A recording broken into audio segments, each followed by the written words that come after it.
Hola, bueno, buenos días a todos los que estén escuchando esto, ya sea en vivo o asincrónico. Bueno, ya con esto terminaríamos nuestro repaso. Recordarán que ni he empezado a compartir. Como decía, nos habíamos quedado, bueno, terminamos las fiebres hemorrágicas y vectores. De esas, pues nada más quiero que tengan bien en cuenta el vector, eso es como lo más importante. Y en cuanto a manifestaciones, esta semana yo creo que varios estuvieron como viendo el tema por primera vez en clase porque me estuvieron preguntando varias diferencias. Entonces, si al momento de estudiar no les queda muy claro lo de las fiebres hemorrágicas, mándenme un mensajito porque son las que yo siento que más se parecen entre sí. Titis, Ok, entonces hoy vamos a terminar con las hepatitis. VIH, VPH y vamos a hacer un pequeño repasito de las pruebas diagnósticas, ¿ok? Entonces, vamos a continuar con las hepatitis. Aquí con las hepatitis, nada más antes de comenzar, recuerden que tenemos la forma aguda, que es cuando se ponen amarillos nuestros pacientes, cuando tienen náuseas, vómitos, la coluria, que es la pipí que se ve café, la colia, que la popó se ve blanca, que es la enfermedad en agudo. ¿M? Y la otra forma es la forma crónica, que es la cirrosis o cáncer. Y además tenemos la forma fulminante, que es la que les digo que se activa una emergencia a nivel nacional y se busca un hígado en cualquier hospital de todo el país que podamos trasplantar al paciente de emergencia, ¿ok? Entonces, nada más para que recuerden eso, porque no quiero ser muy repetitiva con la clínica, porque recordarán que muchas dan la forma aguda y pues es exactamente el mismo cuadro, ¿ok? También les recomiendo ver la clase para ver cómo se da la ictericia, para que vean las pruebas de función hepática que nos indican daño al hígado. Y bueno, ahorita vamos a enfocarnos un poquito más en la clínica y en la epidemiología de cada una. En cuanto a la hepatitis A, pertenece a la familia Picornaviridae. Sí, se está grabando.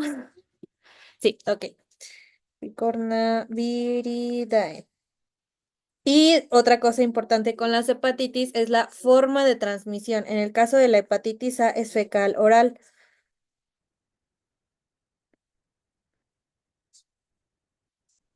o sea, por alimentos.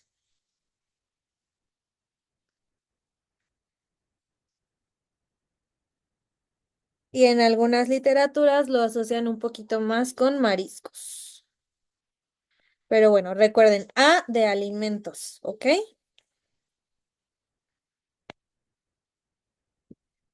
Y recuerden con la hepatitis A que no hay cronicidad. O sea que no nos va a provocar ni cirrosis ni cáncer.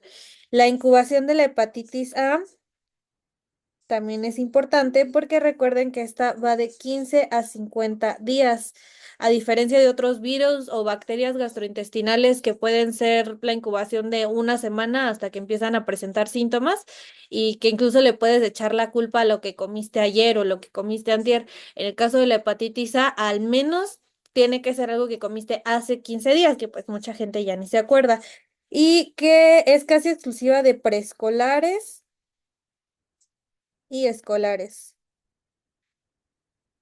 O sea, niños pequeños y pues niños en edad escolar, en primaria, en secundaria. Sí puede ocurrir hepatitis A en adultos, pero es la verdad súper extraño. Cuando estén rotando por hospitales van a ver que casi todos los pacientes con hepatitis A son niños. Ahora, en la clínica, aquí vamos a hablar, es la única vez donde vamos a abordar el cuadro en agudo desglosado. Recuerden que tenemos una fase preictérica, pues como lo dice la palabra, es antes de que se presente la ictericia, antes de que nos pongamos amarillos, que cursa con fiebre, anorexia, adinamia. Aquí empiezan los síntomas gastrointestinales con náusea, vómito, dolor abdominal, mialgias y artralgias. ¿Ok? Y bueno, en la fase ictérica,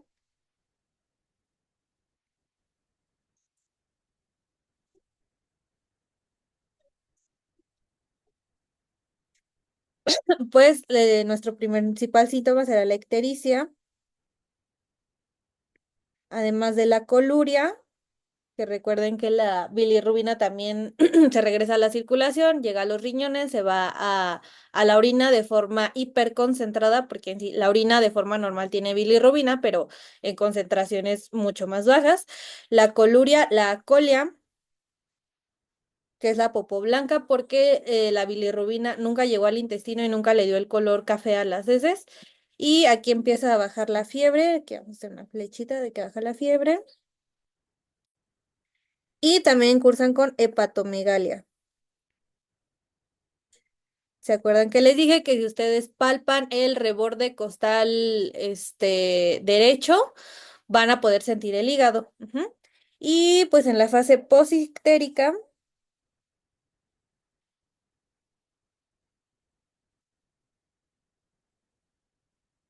aquí vamos a continuar con malestar, con astenia, adinamia,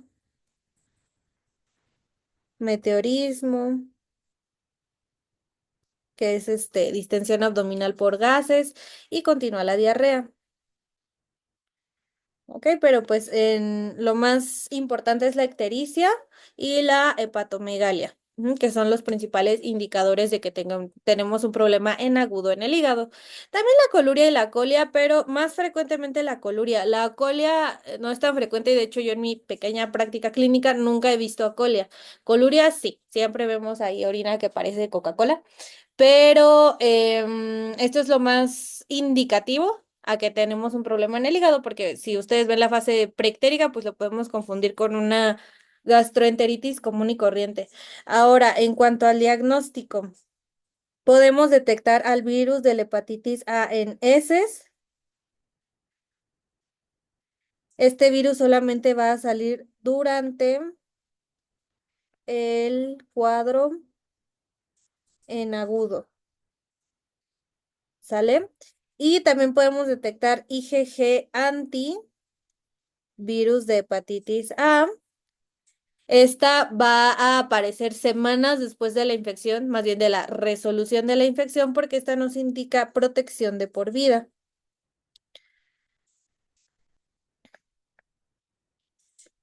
Así que una vez que te da hepatitis A, no te puede volver a dar el resto de tu vida. Y la IgM, anti HA. Recuerden que la IgG es de memoria y la IgM es en agudo.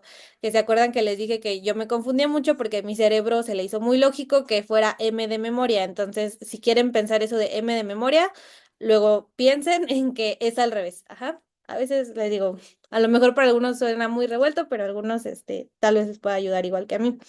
Entonces, esa IgM sería en el cuadro agudo.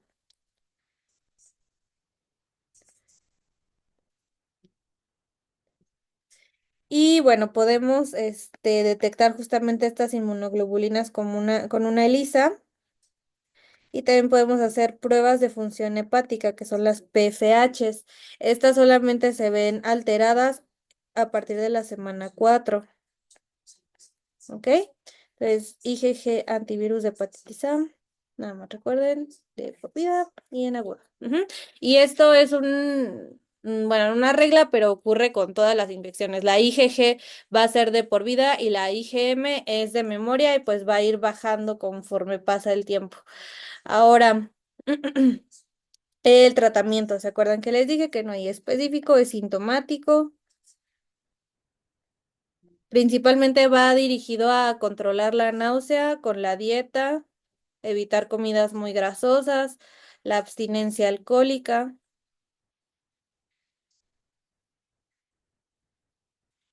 Obviamente esto tendría que aplicar solo para los adultos y medidas higiénicas.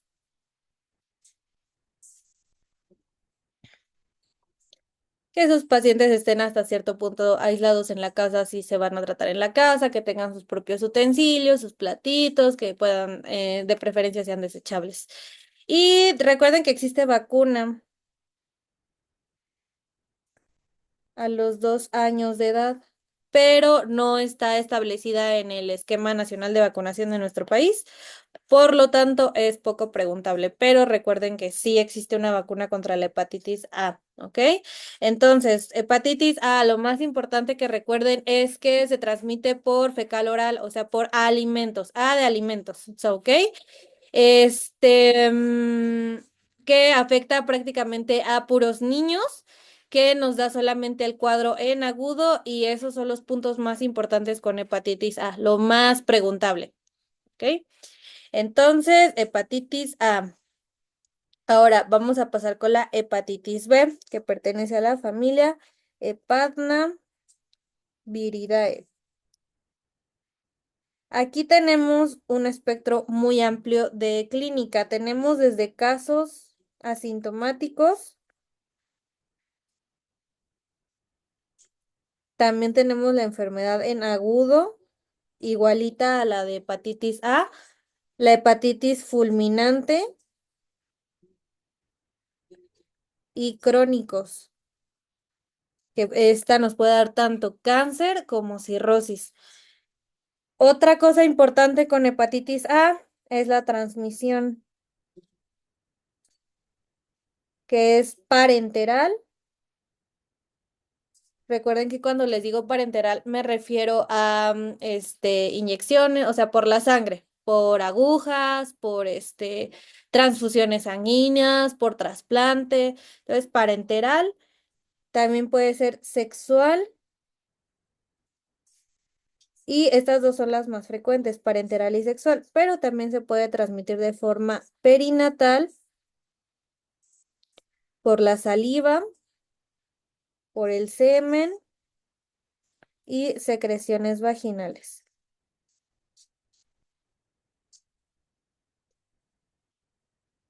De todas estas, la parenteral, vamos a hacerle un cuadrito, es la más frecuente. Ujú. La incubación de la hepatitis B es de 45 a 160 días y recordemos que este es un virus oncogénico.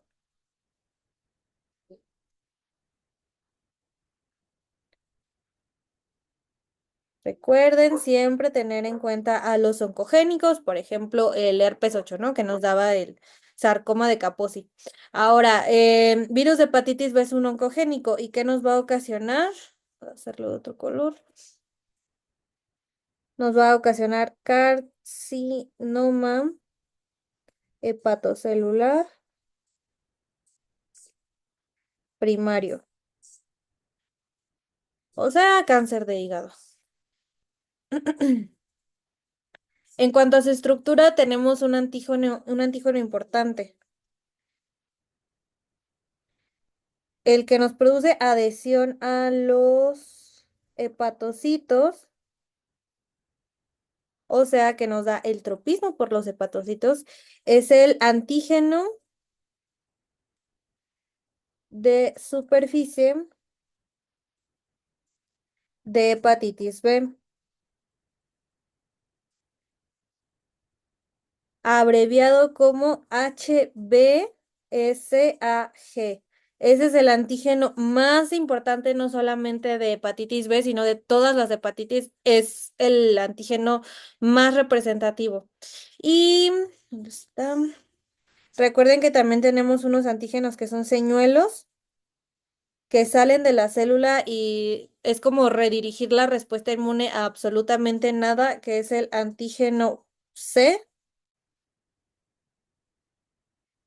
y el antígeno E. ¿Sale? Pero el más importante es el antígeno de superficie. Ese se los juro que se los van a preguntar por toda la carrera. Ahora, en cuanto a la clínica, nos da cuadros de hepatitis aguda, como les digo, exactamente igual a la de la hepatitis A. Cuadros de hepatitis crónica,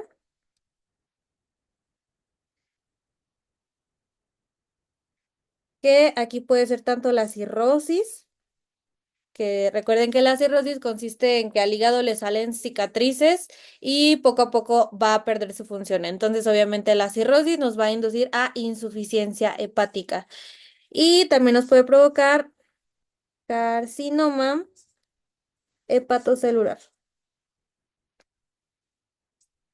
o sea, cáncer de hígado. Recuerden, todos los oncogénicos ténganlos bien en la mira. Hasta si quieren háganse una lista o les hago una listita ahí en el chat. Ya ven que luego antes del DEPA les mando como cosillas de las que se deben de acordar. Y también tenemos la hepatitis fulminante, que no es un tipo de hepatitis crónica, es un tipo de hepatitis, perdón, en hiperagudo, donde vamos a tener necrosis masiva y súbita del hígado. Y pues obviamente esto puede llevar al paciente a la muerte en cuestión de horas. Hepatitis fulminante. No confundir con la hepatitis aguda. Recuerden que la hepatitis aguda, si bien es un cuadro en agudo, como lo dice la palabra, no suele ser mortal y la evolución es progresiva. Con la hepatitis fulminante, aquí les digo, puede llevarlos a la muerte en cuestión de horas. También tenemos que tener en cuenta la coinfección con hepatitis B. Hepatitis D, perdón. Que ahorita lo vamos a abordar también con hepatitis D, pero recuerden que la hepatitis D no puede provocar infección si no es junto con hepatitis B. Ujú. Y obviamente esto va a conducir al deterioro más rápido del estado del paciente. Así que tengan en cuenta esto de la hepatitis D. Ahorita lo vamos a volver a abordar. Ahora, en cuanto a la inmunidad, a diferencia de, pues básicamente cualquier otro virus que hayamos visto en este bloque, aquí la inmunidad sí es muy preguntable, sobre todo por sus doctores. Tenemos, ya dijimos, al antígeno de superficie de hepatitis B.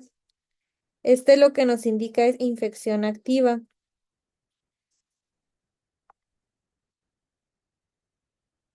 El antígeno E, este nos indica replicación viral, porque si bien no nos está redirigiendo a nada, este, como ya les dije, este antígeno sale de la célula al momento de que se crea una nueva copia. Entonces, no nos sirve para crear inmunidad, pero nos sirve para detectar el momento de la replicación viral. Y las inmunoglobulinas, la IgG anti, antígeno de superficie, eso significa todo esto que acabo de escribir, ya nos habla de inmunidad. Ujú. Si tenemos esta inmunoglobulina, porque muchas veces ahorita que estoy en mi servicio también nos toca rotar por hepatología, entonces muchas veces de otros servicios como de urgencias les hacen un panel viral y sale que tienen inmunoglobulina G positiva contra hepatitis B. Entonces ahí la doctora que está ahí a cargo hace corajes porque eso no significa algo malo, eso no significa que tengas la infección activa o que corras peligro. Lo que significa es que en algún momento te infectaste contra hepatitis B y generaste inmunidad, que la infección ya está resuelta o que ya estás vacunado. Ujú. Si vemos esta inmunoglobulina en un paciente que te dice, no, pues nunca se ha enfermado de hepatitis, quiere decir que tiene la vacuna. Y el antígeno C, bueno, la IgM contra antígeno C, esta significa que en algún momento tuviste exposición al virus. No significa que tengas inmunidad, porque recuerden, el antígeno C no crea inmunidad, el que crea inmunidad es el antígeno de superficie, el antígeno S. pero quiere decir que en algún momento de tu vida tuviste contacto con hepatitis B. Ahora, el más importante de nuevo, este y la inmunoglobulina antígeno de superficie. ¿Sale? Esas son las más importantes. Y les digo, ese antígeno de superficie es el más preguntable para siempre. Ahora el tratamiento, como de nuevo les reitero, no les preguntan antivirales, confíen en mí, pero pues se los dejo por si en algún futuro les sirve. El entecavir, el tenofovir, el adefovir y el interferón pegilado alfa. Pero aquí lo más importante es la prevención. Tenemos dos vacunas. La vacuna de la hepatitis B, que es la que se pone al nacimiento, o sea, a los 0 meses, a los 2 meses y a los 6 meses de edad. Y esta es la más preguntable en el contexto de hepatitis. Ujú, ahí les pongo una estrellita. Pero también recuerden que tenemos un refuerzo en la hexavalente.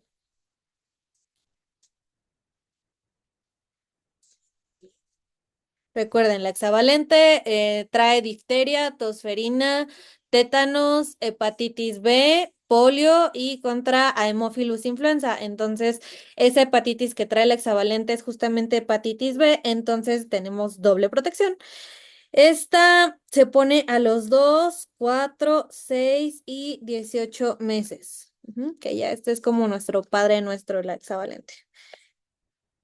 Ambas son importantes, pero siendo que hepatitis B tiene una vacuna, pues única, exclusiva para hepatitis B. Y más que se pone al nacimiento, muy preguntable. Ujú. Entonces, puntos clave con hepatitis B, la transmisión, ¿dónde está? Transmisión parenteral y sexual. También recuerden que puede ser perinatal, que es un virus oncogénico.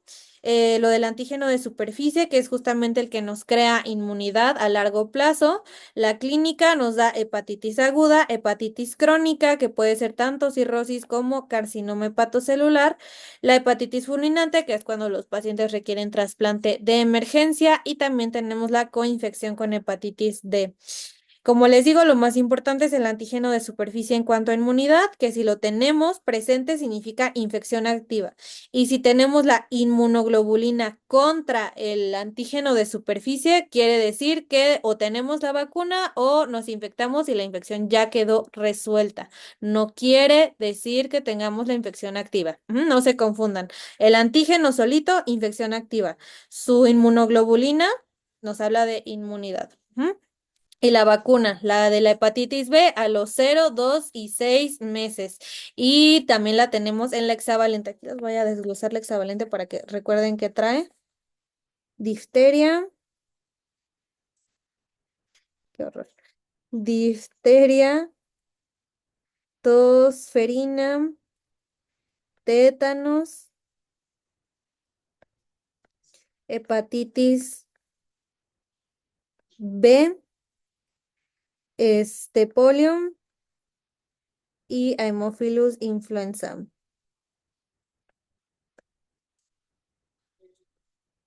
¿Sale? Nada más para que recuerden. Y bueno, eso sería todo con la hepatitis B. Ahora vamos con la hepatitis C, que es muchísimo más sencilla. La hepatitis B pertenece a la familia Flaviviridae, que si recuerdan esa familia es la misma familia del dengue. La incubación es de 4 a 6 semanas. Y aquí también la transmisión es parenteral y sexual, pero es prácticamente parenteral en todos los casos. Parenteral en un 70%. Y también puede ser sexual.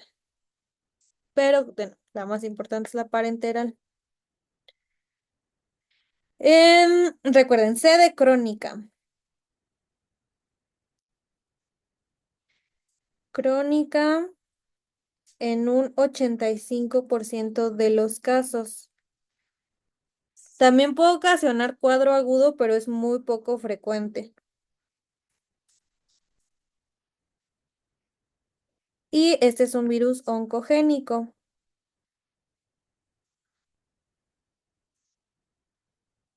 que también ocasiona el mismo tipo de cáncer.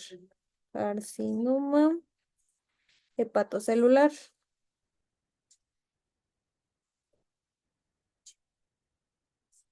Oncogénico. Y bueno, entonces, ¿qué puede ocasionarnos? Cuadro agudo, carcinoma hepatocelular,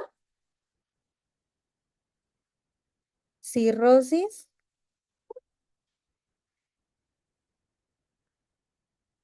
que bueno, esta nos va a conducir a la insuficiencia hepática.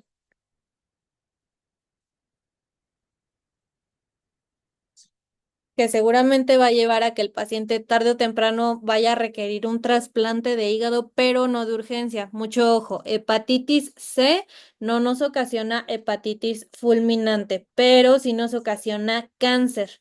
Es un oncogénico. En cuanto al diagnóstico, podemos detectarlo por una ELISA o un Western blot y con tratamiento interferón vigilado más ribavirina. No hay vacuna contra hepatitis C. Entonces, esta fichita otra vez nos quedó medio vacía, pero así de sencillo es el virus. La transmisión puede ser parenteral casi siempre, pero también puede ser sexual. También es casi, recuerden, C de crónica. Casi todos los casos van a ser de la forma crónica, ya sea con cirrosis o con cáncer de hígado. Entonces es un virus oncogénico y pues nos puede ocasionar cuadro agudo, que es muy raro, carcinoma hepatocelular, cirrosis hepática, que va a llevar al paciente a una insuficiencia hepática. Y como anotación extra, no nos ocasiona hepatitis fulminante. Así de sencilla es la hepatitis B. Perdón, C. Ahora, para el resto de las hepatitis son tan cortitas que yo decidí meterlas en una sola fichita. Si ustedes quieren hacer cada fichita por separado, está bien, pero quise ahorrar fichitas si ustedes todavía no les ponen el título. Ahora, hepatitis D. La hepatitis D pertenece a la familia Delta Viridae, que son virus envueltos de DNA circular. La hepatitis D también se transmite de forma parenteral y sexual. Y la única pregunta que siempre les hacen de hepatitis D, que es necesaria la coinfección con virus de hepatitis B, porque aprovecha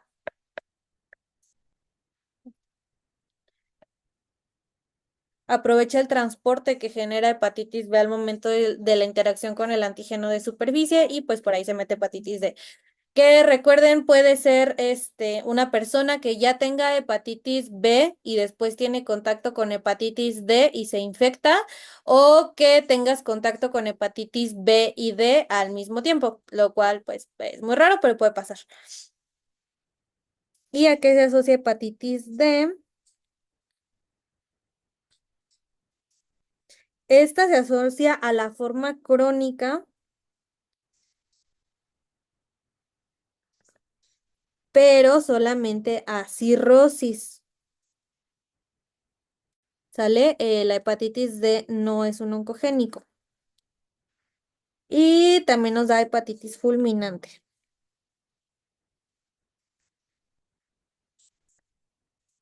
¿Se acuerdan? Es la necrosis masiva que requiere trasplante de emergencia.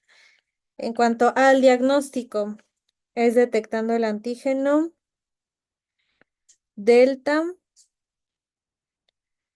el antivirus de hepatitis D y todo esto por ELISA. Así que, de nuevo, yo sé que asusta ver tan poquita información, pero les juro que lo más importante de hepatitis D es la coinfección con hepatitis B, que nos da cirrosis, hepatitis fulminante y recuerden, este no es oncogénico. Ahora, con la hepatitis E también está cortita. A ver, aquí les voy a dejar esto. Ay, por si no acabaron de copiar. Hepatitis E pertenece a la familia Calicin-Viridae, que tienen RNA monocatenario. La transmisión, recuerden, E de embarazada y E de enteral.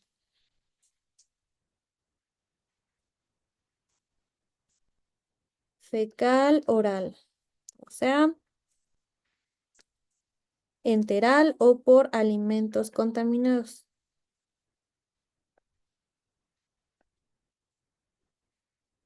que es exactamente lo mismo. ¿Qué cuadros nos da hepatitis E? Hepatitis aguda,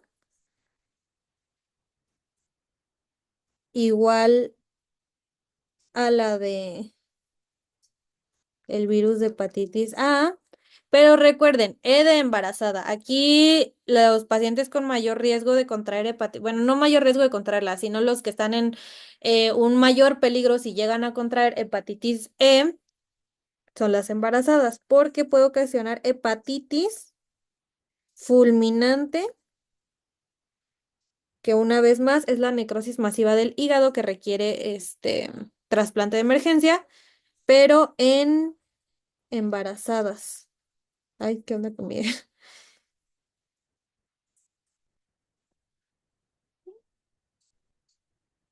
Del resto de la población, si nos llegamos a topar algún día con hepatitis E, seguramente vamos a desarrollar nada más la enfermedad en agudo. Pero con embarazadas tenemos el riesgo de hepatitis E.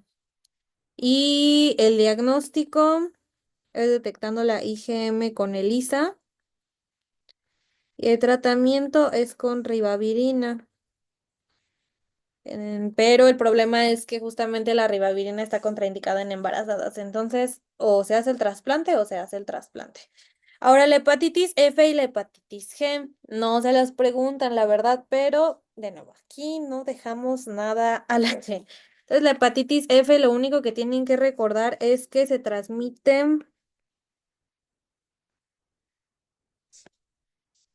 de forma fecal oral y que provoca un aumento en transaminasas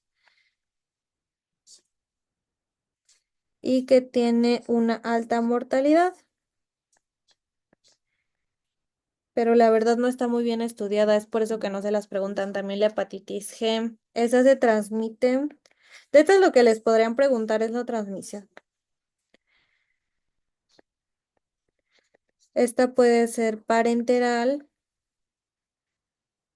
o sexual y esta se asocia a cirrosis. Y ya, o sea, yo sé que de nuevo ya a mí también me pasaba que me asustaba si me daban tan poquita información, pero de verdad esas no se las preguntan. Y teniendo hepatitis tan importantes como son la B, la A, la C y la D, estas las dejan un poquito de lado. Incluso la hepatitis E también la dejan un poquito de lado, pero no se les olvide, con que se acuerden de E de enteral y embarazadas, ya con eso tienen las respuestas para hepatitis E. Ahora, eso fue todo con las hepatitis. Ah, miren, creo que vamos a terminar más rápido de lo que pensé. Ahora, el virus de papiloma humano. Aquí tenemos un chorro de cosas preguntables. Bueno, pertenece a la familia Papillomaviridae.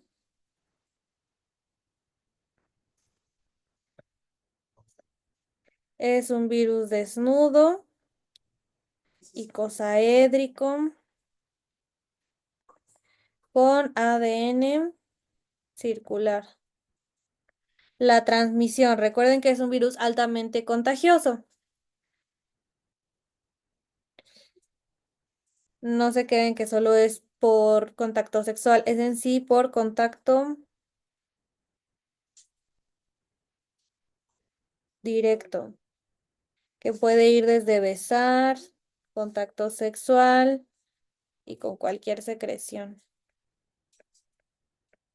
La incubación también es bastante larga, sobre todo cuando hablamos de cáncer. La incubación va de 3 a 4 meses hasta 1 a 2 años. A este virus le gusta infectar el epitelio escamoso y mucosas. Y recuerden que también si tenemos un efecto citopático, tenemos que aprendérnoslo. El efecto citopático del virus de papiloma humano son los coilocitos. Que recuerden que los coilocitos consisten en células epiteliales con el núcleo arrugado en forma de pasa rodeado de un halo incoloro. Y eso se lo tienen que saber sí o sí. No me gusta ponerles imágenes en las fichas porque pues ustedes no pueden imprimir imágenes al momento, o al menos que estén en el iPad se las pueden agregar, pero pues muchos hacen las fichitas a mano. Pero sí les recuerdo que en especial esta imagen vayan a verla a la clase. Ahorita ya se las describí, pero de verdad tienen que identificarla sí o sí porque en los depas de micro casi no les ponen imágenes y esta es una de las pocas que les ponen. Entonces, por favor, coilositos. Y ahora que me acuerdo, no les hice quizzes de este tema porque pues ya no vimos una clase después. Entonces les voy a hacer quizzes de BPH y de VIH para que repasen esos temas, porque de verdad esto es de lo más preguntable, lo de los coilocitos. Ahora, los serotipos. ¿Se acuerdan que teníamos varios? Del BPH 1 a el 4 nos da verrugas comunes, plantares y planas.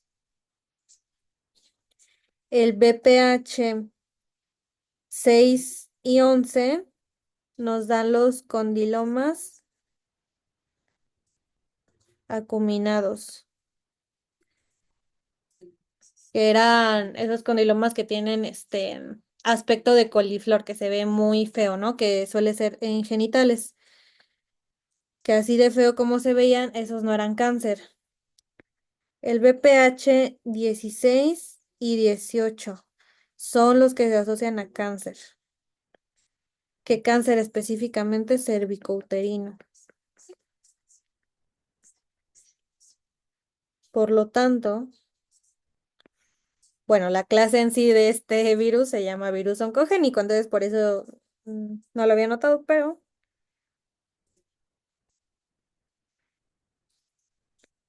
si nos ocasiona cáncer, pues es un oncogénico, ¿no?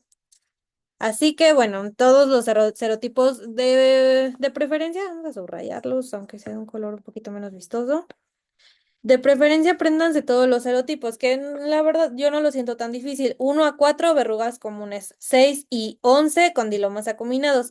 16 y 18 es el cáncer, que la verdad este es el más preguntable, pero si les han llegado a preguntar los demás, entonces de preferencia apréndanselos todos. Las verrugas vulgares, que estas son los famosos mezquinos. Recuerden por BPH 1, 2, 3 y 4, que son verrugas secas, duras, indoloras, pueden ser solitarias o múltiples y que generalmente aparecen en niños. Las verrugas planas, estas son pequeñas. Estas siempre van a ser un montón, son numerosas y son del color de la piel. Las verrugas plantares, que son los famosos ojos de pescado, y son verrugas en las plantas de los pies. Tan simple como eso. El condiloma acumulado, que les digo, es el que se ve en un montón de verrugas en un solo lugar, que parece como un hongo o una coliflor, que se ve bastante feo, que tienen aspecto vegetante. Estas aparecen en genitales y se dan por contacto sexual. Las verrugas digitiformes, estas tienen forma filiforme y aparecen en pliegues. Ahora, lo más importante, el cáncer cervicouterino. Esto es lo más importante de BPH para, no solo para micro, o sea, para toda la vida. Que se manifiesta, recuerden que es un cáncer silencioso, en los primeros meses del cáncer no ocasiona ningún síntoma, ya cuando tenemos síntomas suele estar ya muy avanzado el cáncer, se manifiesta como dolor pélvico, disuria, rectorragia, que aquí generalmente ya nos habla de la extensión del cáncer o hematuria, que ya se extendió a la vejiga. Las manifestaciones del cáncer, dudo que sean tan malvados para preguntárselas, porque todos los cánceres son bien inespecíficos, o sea, no sabes que tienes cáncer hasta que te hagan estudios confirmatorios y las manifestaciones son muy variadas. Aquí una mujer que esté sangrando de forma anormal, que te diga que tiene sangrados intermenstruales, que le duele al orinar, que le duele a tener relaciones, que si tocas alrededor de la pelvis le vas a provocar dolor, pues ya te están dando pistas de cáncer, ¿no? Pero en sí, en los exámenes de micro son muy directos en preguntarte como cuál virus ocasiona cáncer cervicouterino o cuáles son los serotipos de BPH que te ocasionan cáncer cervicouterino, ¿ok? Ahora el diagnóstico, recuerden que se hace con la citología cervical y se usa la tinción Papa Nicolau. Recuerden, el estudio no se llama Papa Nicolau, se le dice así por la tinción que se usa, pero en sí lo que se hace es un raspado del cervix. También podemos detectarlo con PCR o con una colposcopía. El tratamiento para las verrugas normales es con crioterapia, que es congelar a las burbujas, a las verrugas y se caen. También puede ser con ácido ciálico, con imiquimod. Y pues obviamente para el cáncer ya es otra historia, ya estamos hablando de radioterapia, de quimioterapia o incluso de procedimientos quirúrgicos. Ahora otra cosa preguntable con BPH es la vacuna, que tenemos la Cevarix y la que es más frecuente que tengamos disponible es la Gardasil.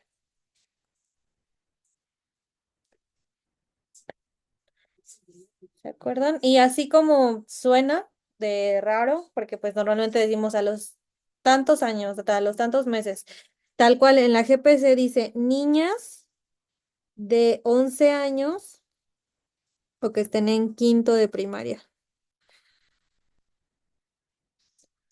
Esto creo que no se los dije, pero también se le puede poner a los niños. En los niños no es gratis, en los niños tienes que pagar por la vacuna. No porque los niños no se puedan infectar de VPH, sino porque ellos no desarrollan cáncer, porque pues no tienen cervix, ¿no?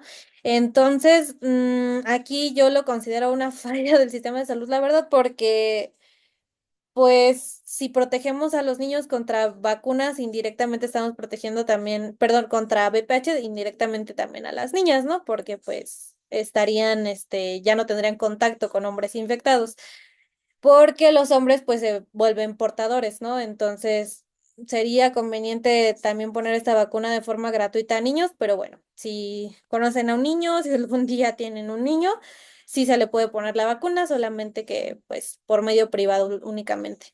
Entonces, BPH es un virus oncogénico, tiene su efecto, ¿dónde está esta cosa? Efecto citopático que son los coilocitos. Muchos serotipos, 1 al 4 verrugas comunes, 6 y 11 condiloma acuminado en genitales, 16 y 18 son los tipos oncogénicos que se asocian a cáncer cervicouterino, los serotipos más preguntables. Tenemos múltiples manifestaciones que podemos resumirlas a verrugas dependiendo de sus características y dónde estén localizadas, reciben diferentes formas, perdón, nombres, pero lo más importante, el cáncer cervicouterino. Ujú. que se detecta justamente en una citología cervical, se le hace tinción de Papa Nicolau y ahí vamos a observar a los coilocitos. En la clase también vemos a los estadios de cáncer, que en el DEPA no les preguntan, pero sus doctores podrían preguntárselos o mínimo verlos en clase. Y la vacuna es la Cevarix y la Gardasil, que es la que vemos con mayor frecuencia en el medio hospitalario, bueno, en el medio público, que se pone a niñas de 11 años o en quinto de primaria, así tal cual se lo tienen que saber. ¿Ok? Entonces, eso con virus de papiloma humano. Ahora, con VIH. VIH es un tema muy difícil de resumir porque aquí abarcamos todo un síndrome cuando hablamos de SIDA. Entonces, les voy a hablar de nuevo puros puntitos claves. Este virus pertenece a la familia Retroviridae. Aquí es muy importante que se sepan la familia porque justamente es la familia que nos da tantos problemas en crear una vacuna o crear una cura. Son virus de cápside icosaédrica y envueltos. Aquí las enzimas sí importan. ¿Se acuerdan que aquí sí se las desglosé? Tenemos a la transcriptasa,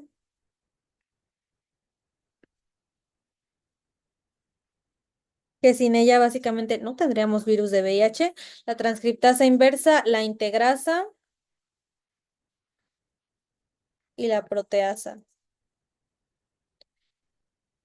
Las más importantes son las dos primeras. En la clase les explico más o menos cuál es la función de cada una. Y aún más importante que las enzimas son las proteínas de la envoltura. Estas sí se las pueden llegar a preguntar.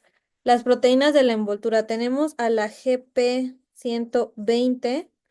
Esta se encuentra en la envoltura y está de forma externa. La GP41, perdón. GP41, esta está transmembrana.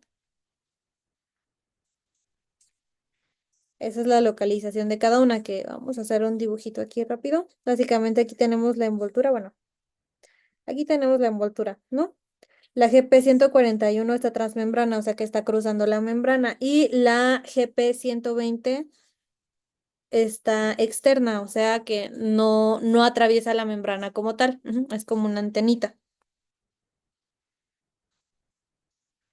Ahora, hablando un poquito más de estas dos, la GP120 es la más importante porque recuerden que este virus ataca a los linfocitos TCD4 y justamente esta GP120, vamos a subrayarla, es la que nos da unión con los receptores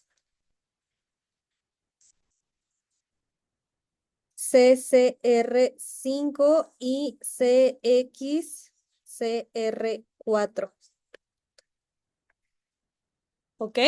Entonces, esta es la que nos da unión a los, o tropismo con los linfocitos T. Y esas sí se las pueden preguntar, en especial GP120 y los receptores. Ahora la transmisión,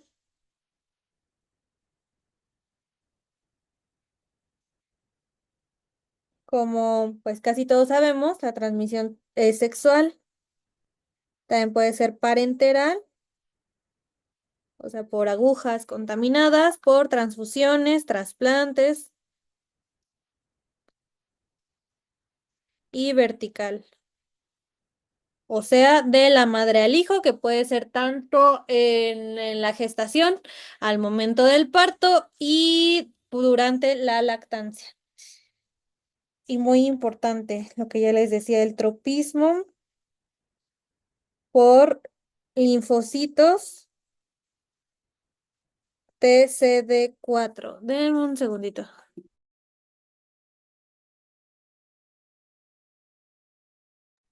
Ya, disculpen. Entonces, tropismo por linfocitos TCD4 y recuerden, hablamos de SIDA, porque SIDA no es lo mismo que VIH. SIDA es el síndrome de inmunodeficiencia adquirida y pues esto lo va a provocar VIH, ¿no?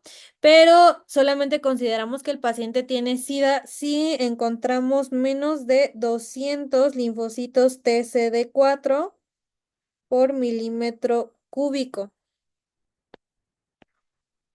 ¿sale? Fuera de ahí, si el paciente tiene niveles óptimos de linfocitos TCD4 y una carga viral baja, ese paciente puede llevar su vida como cualquier otra. Pero pues ya tenemos problemas si no toma los antirretrovirales, empiezan a bajar los linfocitos CD4 y pues empieza a replicarse el virus. Ahora, en la clínica, les digo, aquí está difícil porque tenemos varios estadios y un montón de manifestaciones, unas que ni siquiera hemos visto porque son manifestaciones por parásitos y hongos. Entonces, el síndrome agudo por VIH. Este ocurre de 3 a 6 semanas después de la infección. Esta es una enfermedad que la conocemos por ser silenciosa, por avanzar de forma lenta, pero de 3 a 6 semanas después de que te infectas, sí puedes presentar manifestaciones, nada más que como son las siguientes, pues las personas no suelen darse cuenta o no lo asocian a que tienen VIH. Estas son parecidos a mononucleosis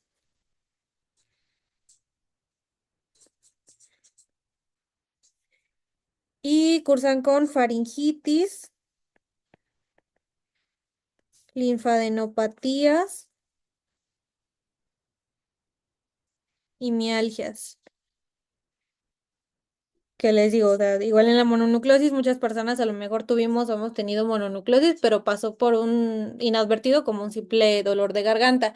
Y les decía en clase o sea, yo he visto como series o cosas o medios audiovisuales donde siempre al paciente con VIH o que te están dando pistas de que tiene VIH, le duele la garganta. Y ya me acordé dónde lo vi. Para aquellos niños que crecimos con televisión pública, tipo La Rosa de Guadalupe, Mujer Casos de la Vida Real, o que los hayan visto por ahí en Facebook, por ahí me encontré algún video y me acordé así como de, como que de aquí tengo la idea de que hay por ahí un caso, bueno, paréntesis entre todo esto, hay por ahí un caso de Mujer Casos de la Vida Real de una niña así chiquita que tiene VIH y así la mamá empieza con dolor de garganta y luego la niña también tiene dolor de garganta.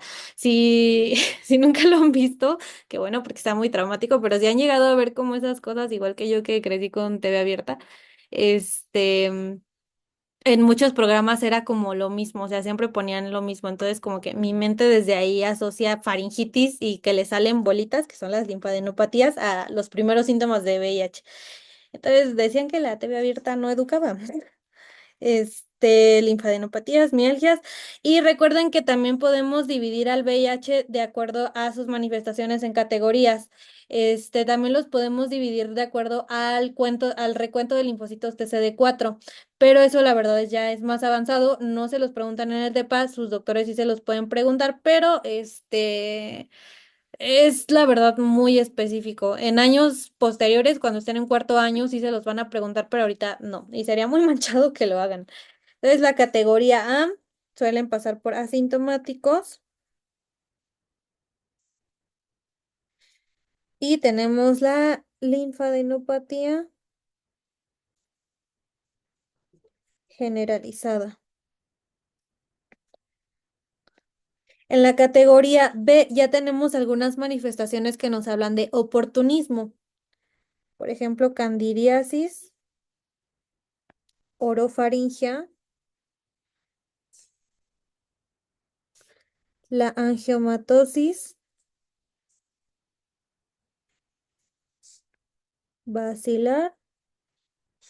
Podemos comenzar con displasias cervicales, porque estar enfermo de VIH también te condiciona a contagiarte de VPH y que esas displasias, las displasias este es un tema de patología, pero en resumen, una displasia es que comienzan a aparecer células anormales.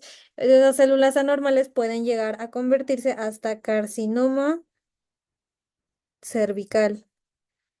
Ojo, no porque VIH provoque cáncer, sino porque te expone a la infección por VPH. Y de repente se empieza a activar el herpes zóster. Que recuerden, el herpes zóster se activa por mucho estrés o por inmunosupresión. Y la categoría C es cuando ya estamos hablando de SIDA. En este las manifestaciones van a ser súper raras, únicamente de pacientes inmunodeprimidos. Por ejemplo, la candidiasis esofágica es únicamente de inmunosupresión. Les digo, ustedes, yo podemos padecer de candidiasis orofaringea, o sea, que tengamos cándida en la boca, pero la candidiasis esofágica, esa es exclusiva de pacientes que tengan una inmunosupresión terrible. Candidiasis esofágica, infección por citomegalovirus, CMV, histoplasmosis, que como les digo es un hongo. ¿Se acuerdan del sarcoma de Kaposi por herpes 8, que justamente es un tipo de cáncer? Linfomas, toxoplasmosis, que es un parásito. Y bueno, ¿qué les puedo decir? Aquí las manifestaciones, aquí les puse algunos ejemplos que quiero que vean que son enfermedades oportunistas, que son muy raras de ver en una persona que tenga el sistema inmune competente, pero las manifestaciones son completamente interminables, ¿eh? O sea, hay un montón de manifestaciones por SIDA. Ahora, el diagnóstico, que es de las cosas preguntables con VIH. Se puede hacer una ELISA. Esta es la prueba rápida.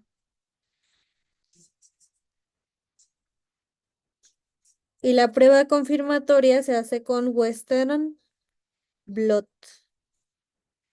que es el estándar de oro. Esto es lo preguntable con VIH. Ujú. ¿Cuál es la prueba rápida y cuál es la prueba confirmatoria o estándar de oro? El tratamiento es muy, muy extenso, pero se resume a antirretrovirales, que si se toman de forma adecuada, el paciente puede llevar una vida completamente normal y feliz, con medicamentos, pero normal.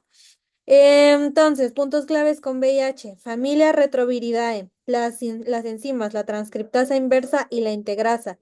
Proteínas, la GP120 es la más importante porque le da tropismo a los linfocitos TCD4, uniéndose a los receptores CCR5 y CXR4. Existe el SIDA, que es el síndrome por inmunodeficiencia adquirida, que no es lo mismo que VIH, que solamente aparece cuando ya tenemos menos de 200 linfocitos TCD4. Este es el punto de corte, 200. Las manifestaciones son bastante amplias. A la transmisión, y si vamos a subrayarla, sexual, parenteral, transfusiones o vertical. Las pruebas, la ELISA, que es la prueba rápida, y la Western Blot, que es el estándar de oro, ¿sale? Eso es lo más preguntable con VIH. Ujú. Y pues en los casos le suelen poner como pistas de que es una persona que tiene prácticas sexuales de riesgo, con sexos servidores, sin uso de preservativo. El preservativo, como les digo, no hay ningún método que nos proteja, por ejemplo, de sífilis, que es una bacteria y pues sí tiene cura, pero con VIH la protección por el preservativo es muy alta. Entonces, de nuevo, los pacientes que tengan VIH pueden llevar una vida sexual completamente normal, siempre y cuando usando preservativos todas las veces. Ujú. Nada de que de forma ocasional. Ahora vamos a hacer un pequeñito repasito. Por lo que he visto en generalidades, de lo que les queda duda es de los métodos diagnósticos. De lo demás, realmente son conceptos que sería como hacer el resumen del resumen y no le veo tanto caso. En especial con las familias, o sea, con las familias ahí sí tienen que ver, por ejemplo, el esquema que les pongo con los herpes, que creo que es la mejor forma de explicar las familias y los subtipos, pero de lo que he visto que ustedes más me preguntan luego por privado es de las pruebas diagnósticas y se las voy a clasificar. Por ahí una de ustedes me había pedido ayuda con esto y se me olvidó hacerle su esquemita, discúlpenme, pero aquí está, mejor tarde que nunca. Los podemos dividir en dos categorías, de acuerdo a qué es lo que estamos detectando, que sería si es directo o indirecto, y por qué método. En los métodos tenemos a los inmunoquímicos, a los moleculares y otros. En los inmunoquímicos, básicamente estamos aprovechando propiedades que da la respuesta inmune, o sea, en los inmunoquímicos lo que estamos aprovechando es la reacción antígeno-anticuerpo. En estos, bueno, vamos a anotarlos aquí. Reacción, antígeno, anticuerpo. Y aquí para explicarlos también les recomendaría ver la clase, aquí es más como para clasificarlos. En los inmunoquímicos tenemos a la ELISA, que recuerden que hay varios métodos y justamente ahorita vamos a ver qué onda con la ELISA porque puede ser tanto directa como indirecta. Un radioinmunoanálisis, que lo abreviamos como RIA, la inmunofluorescencia,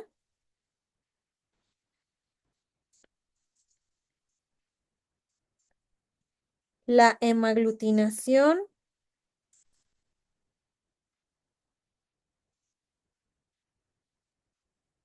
la Western blot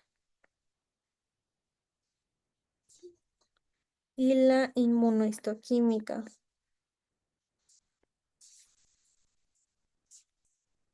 Entonces, vamos a agarrar de ejemplo aquí a la inmunofluorescencia.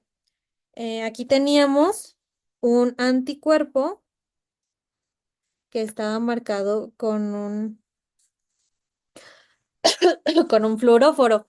Entonces, en la inmunofluorescencia tenemos a nuestro anticuerpo marcado con fluoróforo y está buscando a su antígeno. Entonces, una vez que ese anticuerpo encuentra a su antígeno, ay no, no es con esta, se va a unir a él y se llama inmunofluorescencia porque esta unión antígeno-anticuerpo va a hacer que ese fluoróforo se prenda, que brille y que al microscopio ustedes van a ver partículas brillantes, ¿ok? Entonces, como pueden ver, estos son métodos muy ingeniosos que aprovechan la unión antígeno-anticuerpo para detectar la presencia de por ejemplo, aquí estamos hablando de un antígeno, digamos, de virus de hepatitis B, ¿no? Y este sería el virus de hepatitis B. ¿Sale? Entonces su unión en este caso está provocando que brille esa muestra, pero por ejemplo en la inmunohistoquímica, este fluoróforo lo cambiamos por un cromógeno y aquí no va a brillar, pero sí va a cambiar de color. Todo esto aprovechando la reacción antígeno-anticuerpo. Entonces, en los inmunoquímicos aprovechamos la reacción antígeno-anticuerpo. En los moleculares, vamos a borrar esto. Lo que estamos haciendo es, como dice el nombre, detectar moléculas, ya sean proteínas, ya sean ácidos nucleicos, por ejemplo, la PCR, que es la reacción en cadena de la polimerasa. La PCR lo que hace es amplificar el material genético y que si solamente teníamos un paciente que le tomamos una muestra para COVID, ¿no? Y lo que estamos haciendo es ampliar el material genético. Entonces, digamos que en esa muestra de hisopo solamente teníamos 5 cadenitas de material genético de COVID. Entonces, lo que hace la PCR es hacer más copias de esas cadenitas, que de pasar de 5 cadenitas ya tengamos 100,000 y podemos detectarlas de forma más rápida usando, por ejemplo, una Western blot. Pero lo que hace la PCR es ampliar material genético. Y lo mismo con la RT-PCR, que lo hace, pero con virus de ARN.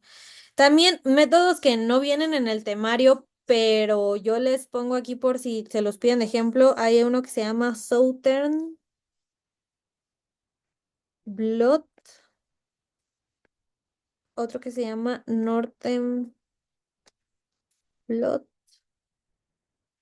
que de nuevo usan propiedades para detectar proteínas virales y otros que no usan ni reacción antígeno-anticuerpo y tampoco detectan proteínas, la microscopía electrónica.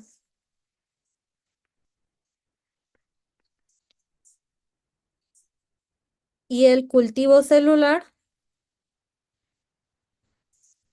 lo que estamos buscando es observar a la partícula viral. En algunas clases les puse imágenes de microscopía electrónica donde tal cual podemos observar al virus, ahí con su envoltura, redondito. Entonces aquí el punto es ver directamente al virus. Obviamente, si estás cultivando un virus, por ejemplo, en un huevito embrionado, pues el siguiente paso sería observarlo a través de la microscopía. No vas a observar una colonia, como por ejemplo con las bacterias. Aquí sería pasar ese cultivo celular a microscopía y observaríamos la partícula viral como tal. No estamos observando ni material genético, ni una proteína, ni reacción antígeno-anticuerpo. Estamos observando el virus directamente. Y otra forma de detectar virus sería con el efecto citopático. Aquí estamos observando el efecto citopático, ¿no? O sea, la huella que deja un virus tras su infección. Por ejemplo, en BPH acabamos de ver a los coilocitos, ¿no? Esa es una huella que dejan los virus después de infectar a una célula. Ahora, creo que lo que más me han preguntado y que les ha causado confusión es si un método es directo o si es indirecto. En los métodos directos lo que estamos haciendo es detectar directamente al virus.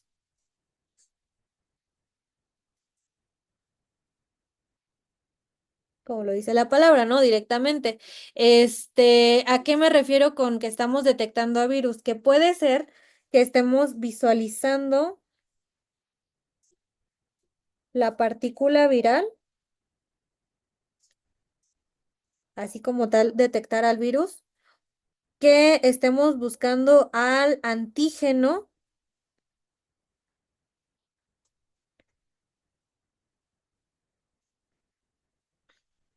que detectemos al material genético, ya sea DNA o RNA, o alguna proteína.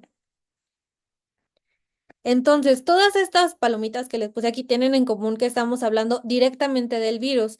Si observamos la partícula viral, pues estamos observando al virus como tal. Si detectamos al antígeno o una proteína, finalmente son partes del virus. Ajá. O sea, ese antígeno salió del virus. Por ejemplo, el antígeno de superficie de hepatitis B, ¿no? Acá tenemos al virus y acá tenemos a su antígeno de superficie.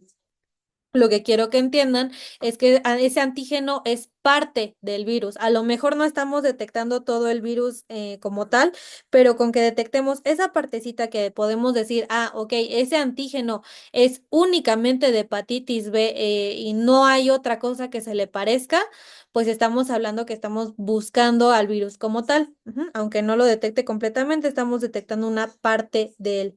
¿Y cuáles son estos métodos que detectan al virus directamente? Un cultivo viral, y ya vimos que también puede ser la microscopía electrónica, donde vamos a ver al virus así como tal muy bonito. La aglutinación directa.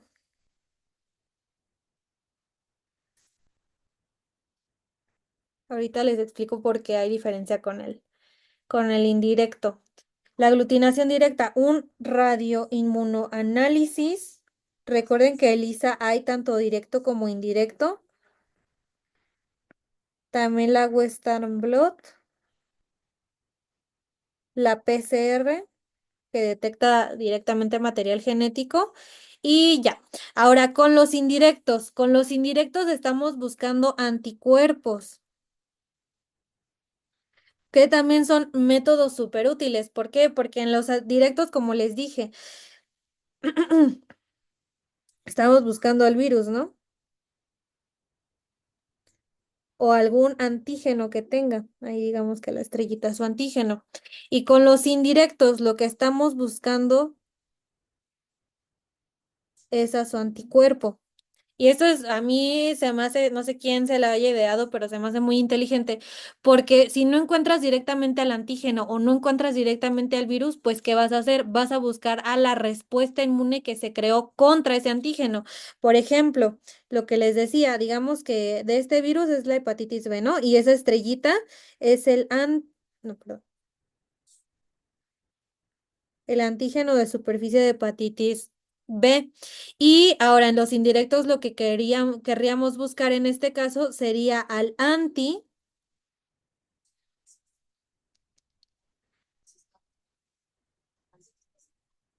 antígeno, bueno, anti-HBsAg. Que sería el anticuerpo, la respuesta inmune que se creó contra ese antígeno. No estamos buscando al virus ni una parte del virus porque a lo mejor no lo encontramos, no sé. Hay muchas razones por las que se prefieren métodos indirectos, en especial con virus que mutan muy rápido o que son muy pequeñitos. Entonces, con los métodos indirectos lo que estamos buscando es, ok, vamos a ver si ya se creó respuesta inmune o también puede ser para decir si ya se resolvió la infección. ¿Se acuerdan que en el caso del antígeno de superficie, pues estábamos hablando de que solamente aparece esa inmunoglobulina, el antígeno de superficie? La respuesta inmune solamente va a aparecer cuando la infección ya se resolvió. Entonces, si tenemos presente esta, quiere decir que o estamos vacunados o ya no tenemos la infección activa. ¿Qué métodos son estos? La hemaglutinación indirecta, la ELISA en su variante indirecta. También existe inmunofluorescencia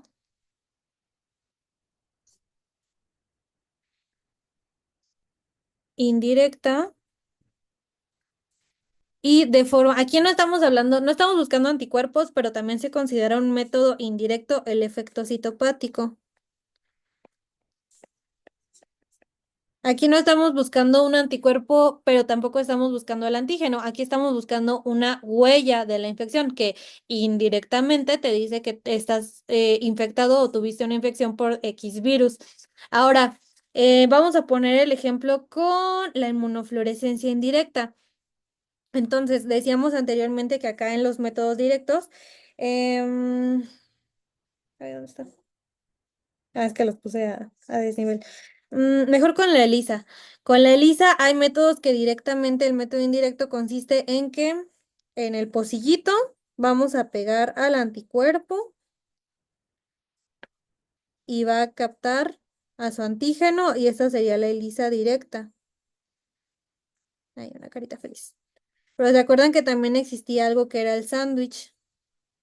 Que necesitábamos pegar el anticuerpo después que se le uniera el antígeno para que finalmente se pegara el anticuerpo que nos habla de que ya hubo respuesta a la infección. Entonces, esto sería un método indirecto, porque aquí no estamos buscando como tal a este antígeno. Lo que nos interesa detectar en esta es detectar a este anticuerpo que se le va a unir después. Así que quiero que tengan en cuenta que hay métodos que pueden tener las dos variedades, por ejemplo, la ELISA, por ejemplo, la hemaglutinación directa e indirecta. Porque hace una semana una de sus compañeras me mandó duda con una pregunta de una tarea que le habían dejado.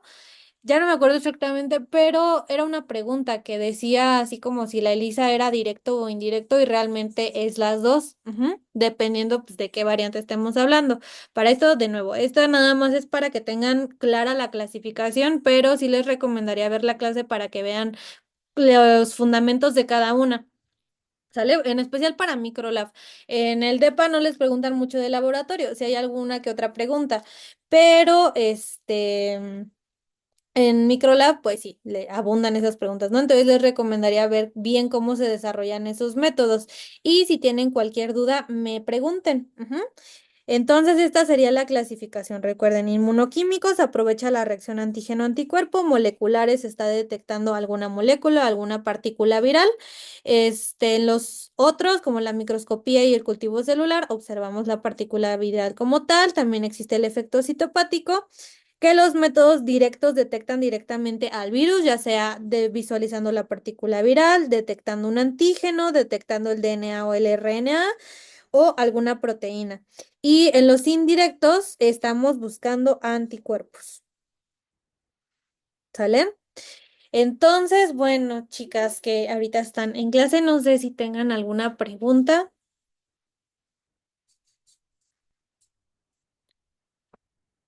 Ok. Entonces, bueno, aquí, wush, magia. Aquí está la clase completa.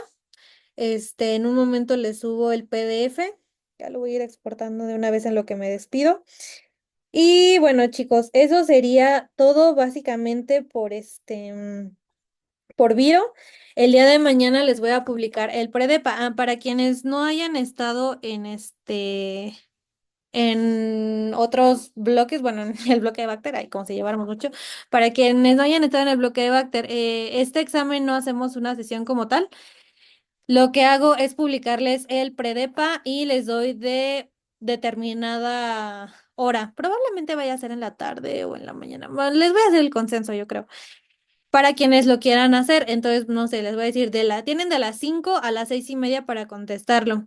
Las personas que lo hagan en este tiempo estarían participando para un lugar gratuito para el curso de micología. Si hicieron su pago de Viro y Mico junto, pues ya tendrían su lugar en Mico. Entonces, ese premio quedaría para el bloque de parasitología, que creo que no está nada mal, porque incluso el de parasitología está más caro ese bloque. Entonces, esto sería pues si quieren hacerlo entre comillas en vivo, yo les doy determinado tiempo, traten de no ver sus apuntes y pues es para que sea más justo. Y si no pueden hacerlo durante esa hora y no les interesa participar, no se preocupen. El DEPA va a quedar, bueno, el predepa va a quedar ahí para que lo hagan en el momento que ustedes quieran, las veces que ustedes necesiten. También en estos días es que perdí una cuenta de Drive donde tenía más exámenes, pero voy a tratar de recuperarles ay, los predepas de años pasados para que tengan varios exámenes donde puedan practicar. Ahorita, si no han terminado, miren, ese es un error que me he dado cuenta que tenemos, incluso para mis amigos que hicieron el ENARM, que nosotros decimos, ay, es que no quiero hacer el examen porque no he terminado de estudiar y voy a salir mal. No hagan eso, o sea, los exámenes que no cuenten para su calificación, háganlos, vean en qué se están equivocando, vean lo que a lo mejor ya no necesitan repasar tanto.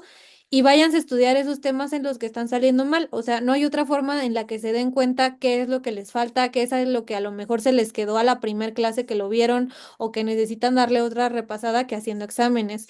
Entonces, ahorita hagan los exámenes, no se esperen un día antes del DEPA para empezar a hacerlos, porque si no, no les va a servir de nada. Hagan los exámenes, equivóquense, no les repercute en su calificación. Yo no los veo como tontos. De nuevo les cuento la anécdota de mi alumnito que sacó la calificación más baja en el predepa y sacó 10 en el DEPA. Entonces, pues sí, traten de hacer el predepa con tiempo, ¿sale? Y bueno, chicos, eso sería todo. En estos días les estaré compartiendo la convocatoria para micología por si no se han inscrito. Y pues espero seguirlos viendo, ¿sale? Descansen y nos estaremos viendo en micología. Y bueno, en su predepa y les estaré mandando un mensaje. Y cualquier duda que les surja, me mandan mensajitos, ¿sale? Descansen, bye. Sí, gracias, Bren.